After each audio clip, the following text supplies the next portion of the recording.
அனைத்து தமிழ் சொந்தங்களுக்கும் வணக்கம். இப்போ இந்த வீடியோவில் என்ன பார்க்க போகிறோம்னா, டிசைன் ப்ளவுஸ் டுட்டோரியல் நான் போடுறேன் அப்படின்னு சொல்லியிருந்தேன் இல்லையா, அதோட ஃபஸ்ட்டு வீடியோ இது தான். அதாவது நான் தைக்கிறத எக்ஸ்பிளைன் பண்ணிகிட்டே உங்களுக்கு தைக்கிறேன். இப்போ ஸ்டார்டிங்கில் ஒரு சிம்பிள் டிசைன்லேருந்தே நான் ஸ்டார்ட் பண்ணலாம் அப்படின்னு நினைக்கிறேன்.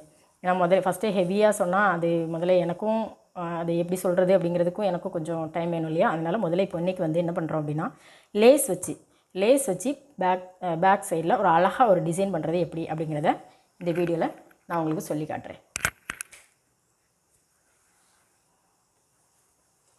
அதுக்கு நான் இந்த லேஸ் தான் எடுத்திருக்கேன்.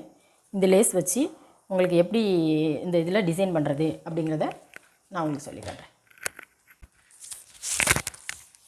இது 36 இன்ச்சு ப்ளவுஸு. இதோட நெக் பார்த்திங்கன்னா 3 inch, shoulder 3 inch, 6 inch, armhole 6 inch. Armhole நான் லைனிங்கில் கட் பண்ணிட்டேன். இப்போ இதுக்கு டிசைன் என்ன பண்ணலாம் அப்படின்னா, நான் இப்போ உங்களுக்கு தச்சு காட்ட போகிற டிசைனுக்கு இப்போ ஏற்கனவே நான் அது கட்டம் போட்டு வச்சுருக்கேன் இல்லையா, அதிலேருந்து இவங்களுக்கு நெக்கோட உயரம் 8.5 இன்ச்சு.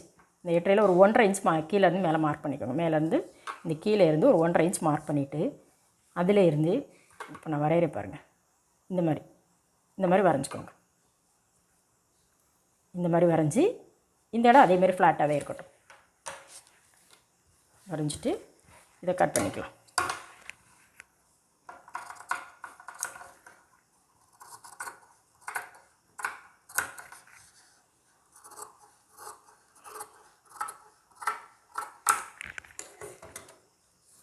இப்போ நம்ம இந்த டிசைனில் தான் தச்சு லேஸ் வச்சு டிசைன் பண்ண போகிறோம்.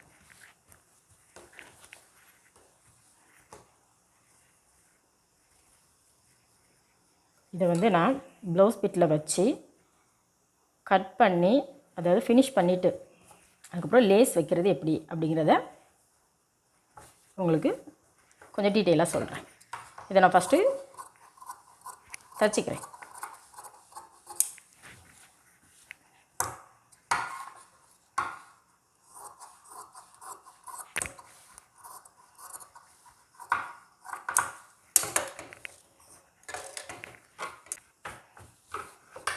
இப்போ பார்த்தீங்கன்னா நான் ப்ளவுஸ் தைச்சிட்டேன் ஃபுல்லாக. அதாவது கழுத்தெல்லாம் தைச்சி கீழே தைச்சி டாட் எல்லாம் பிடிச்சிட்டேன். இனிமேல் தான் நம்ம அந்த லேஸ் எப்படி வைக்கணும் அப்படிங்கிறதுக்கான டிசைன் நம்ம வரைய போகிறோம். ஃபஸ்ட்டு வரைஞ்சிட்டு அதுக்கப்புறமா தைச்சிக்கலாம். அதுக்கு நம்ம முதல்ல இந்த சென்டர் பார்த்து ப்ளவுஸ் இப்படி மடித்து வச்சுக்கலாம்.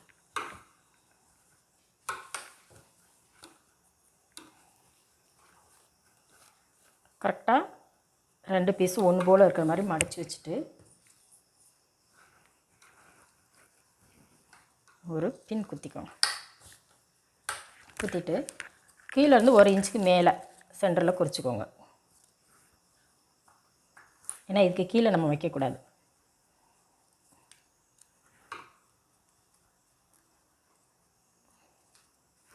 குத்திட்டு இப்போ இந்த வளைவாக இருக்கு இல்லையா, இந்த வளைவை இந்த மாதிரி நம்ம கொண்டு வரணும். அதுக்கு முன்னாடி இதுக்கு உண்டான ஒரு ஷேப்பை நம்ம குறிச்சிக்கலாம். அதுக்கு இங்கேருந்து இந்த டேர்ன் ஆகுது இல்லையா, இந்த இடத்துல இருந்து ஒரு 5 இன்ச்சு குறிச்சிக்கோங்க. 5 இன்ச்சு குறிச்சிட்டு அதில் பாதி 2.5 அந்த மாதிரி குறிச்சிக்கோங்க. இந்த 2.5 இந்த மாதிரி ஒரு இன்ச்சு அளவில் இந்த மாதிரி இந்த பக்கமாக விலக்கி ஒரு கோடு போட்டுட்டு இதிலேருந்து இப்படி வளைச்சி கொண்டு வாங்க. வளைச்சி நம்ம இந்த சென்டர் கொடுத்துருக்கோம் இல்லையா, அந்த இடத்துக்கு இப்படி இந்த ஷேப்பில்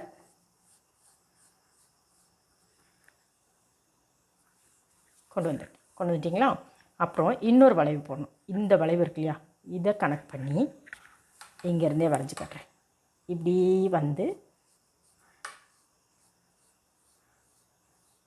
இப்படி முடியணும். உங்களுக்கு நல்லா தெளிவாக தெரியுதா? இந்த மாதிரி போட்டு அப்புறம் இதில் இன்னொன்று ஒரு சின்ன வளைவு கொஞ்சம் அழுத்தமாக வரைஞ்சிக்கோங்க. ஏன்னா நம்ம இதை வச்சு தான் அடுத்த பக்கத்துக்கும் வரையணும். ஏன்னா 2 பக்கமும் தனித்தனியாக வரைஞ்சோன்னா நம்ம ஏதாவது மிஸ் பண்ணிடுவோம். வரைஞ்சி வச்சு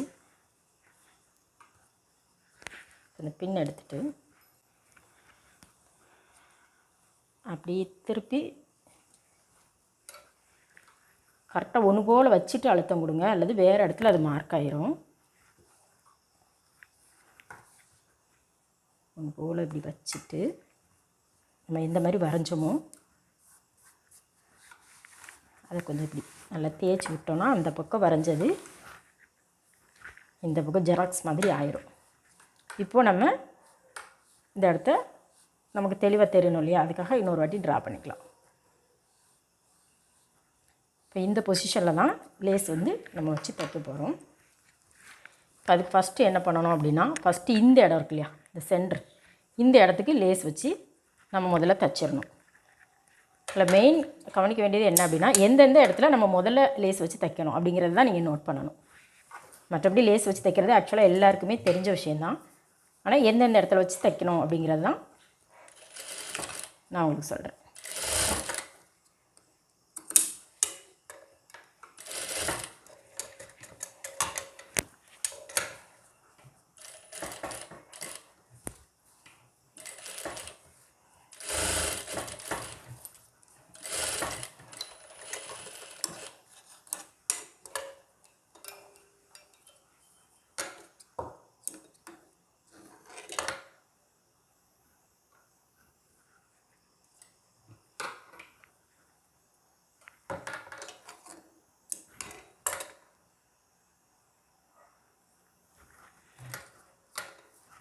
ஃபஸ்ட்டு இதில் வச்சாச்சு இல்லையா, அடுத்து நெக்ஸ்ட்டு இந்த ஒரு பெரிய வளைய மாதிரி இருக்கு இல்லையா, இது நம்ம வச்சு தைக்கணும்.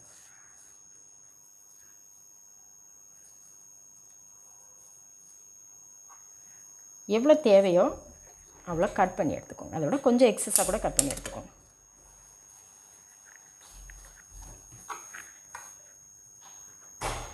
கொஞ்சம் மேலே, அதாவது இந்த கோட்டு கொஞ்சம் மேலே வச்சா தான் இந்த பிசுறு தெரியாமல் அடுத்து அந்த சைடு லேஸ் வைக்கிறப்போ மறைச்சிக்க முடியும்.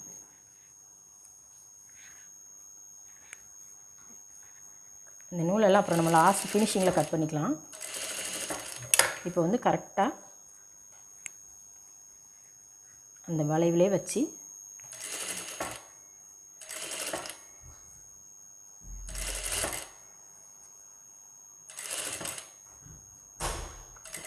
நம்ம கோடு போட்டிருக்கோம் இல்லையா, அது வரைக்குமே வச்சு தைச்சிடணும்.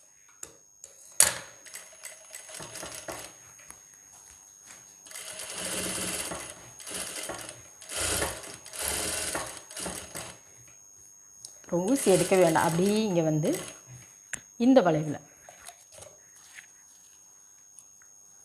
இதுக்கு எவ்வளோ தேவை அப்படிங்கிறத பார்த்து கட் பண்ணிக்கோங்க. ஏன்னா லேஸ் அந்த பொசிஷனில் இருக்குது, நம்ம தைக்கிறது இந்த பொசிஷனில் வச்சு தைக்கிறோம், அதனால் கட் பண்ணிவிட்டு தைங்க. இப்போ மற்ற லேஸ்னால் ஓகே, நார்மலாக அதே மாதிரியே வச்சு தைச்சிடலாம்.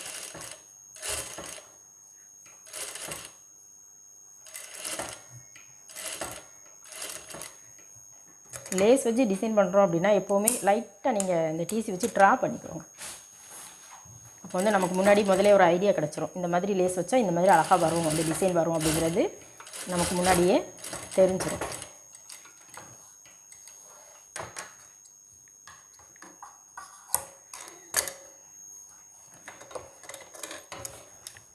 இப்போ நெக்ஸ்ட்டு இந்த பக்கம்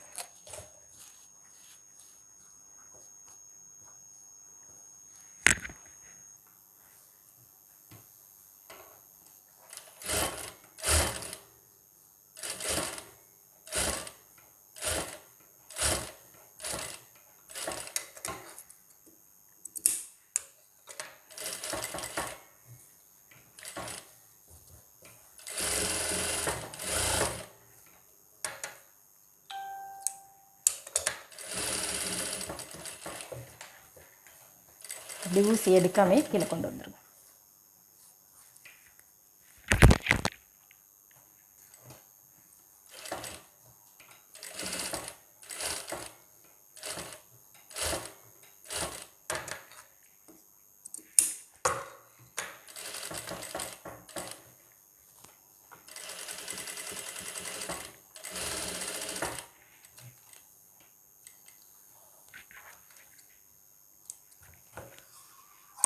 இவ்வளோதான். இனிமேல் வந்து நம்ம இந்த அவுட்டரில் தைக்கணும். தைக்கிறப்ப என்ன ஆகும் அப்படின்னா, இந்த கட்டிங், இந்த பிசுறுகள்லாம் இருக்குல்ல, இது எல்லாமே நமக்கு மறைஞ்சிடும். இப்போ இந்த இடத்துல வச்சு தைக்கிறோம் இல்லையா, இந்த இடம் ஸ்ட்ரைட்டாக இருக்குது, இந்த இடம் வளைஞ்சிருக்கு. அப்போ நம்ம நான் ஏற்கனவே ஒரு லேஸ் வீடியோவில் சொல்லியிருப்பேன் இல்லையா, ஃபினிஷிங்காக தைப்பது எப்படி லேஸ், அந்த வீடியோவில் சொன்ன மாதிரி இது லைட்டாக இந்த த்ரெட்டை எடுத்துக்கோங்க. இந்த கோல்டன் ரோப் மாதிரி இருக்கு இல்லையா, இதில் கொஞ்சம் பிசுறு அதிகமாக இருக்குது, இருந்தாலும் மெதுவாக இப்படி எடுத்திங்கன்னா இந்த மாதிரி வந்துடும். கொஞ்சம் அந்த நூலெல்லாம் எடுத்து விட்டுட்டு கோல்டு ரோப் மட்டும் லைட்டாக எடுத்துக்கோங்க. லைட்டாக போதும், ஏன்னா கொஞ்சம் கீழே தள்ளி மட்டும் தான் கொஞ்சம் நம்ம வளைஞ்சி தைக்க போகிறோம். அதனால் குறையா இந்த மாதிரி எடுத்துகிட்டு இதில் வச்சு ஃபஸ்ட்டு எப்போவுமே அந்த நம்ம எடுத்த பிசுரை லாக் பண்ணிடணும். அல்லது நம்ம தைக்கிறப்போ அது அப்படியே கீழே உருவி வந்துடும்.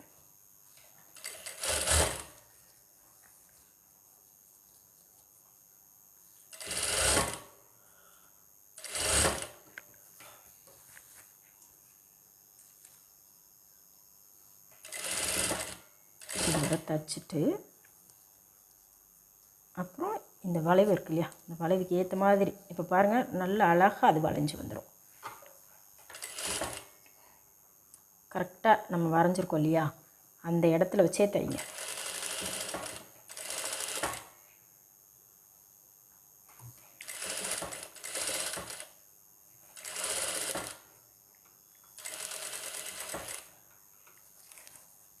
இந்த சென்டர் வரப்போ லைட்டாக இந்த மாதிரி மடித்து வச்சுக்கோங்க.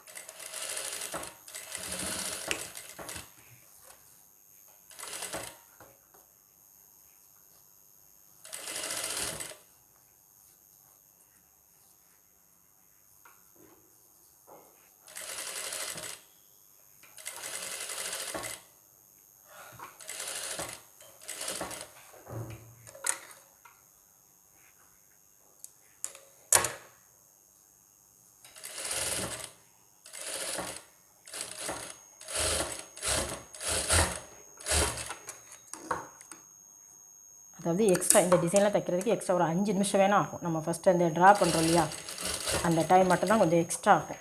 மற்றபடி இது வைக்கிறதுக்கு எக்ஸ்ட்ரா ஒரு 5 மினிட்ஸ் ஆகுமா, அவ்வளோதான். ஒரு 10 மினிட்ஸ் தான் ஆகும். ஆனால் இந்த டிசைன் வந்து பார்க்குறதுக்கு ரொம்ப அழகாக இருக்கும். அப்படியே ப்ளவுஸ்லாம் போட்டிருந்தாங்க அப்படின்னா பின்னாடி பார்க்குறதுக்கு ரொம்ப அழகாக ரொம்ப எடுப்பாக தெரியும்.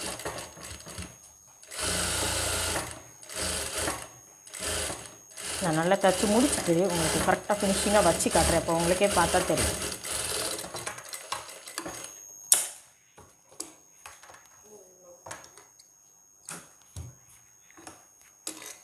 நீங்கள் பார்த்தீங்களா, அதாவது சிம்பிள் மெத்தட் தான். நான் எவ்வளோ அழகாக இந்த டிசைன் வந்திருக்கு பார்க்குறதுக்கே பாருங்கள், அவ்வளோ ரிச் லுக்காக தெரியும்.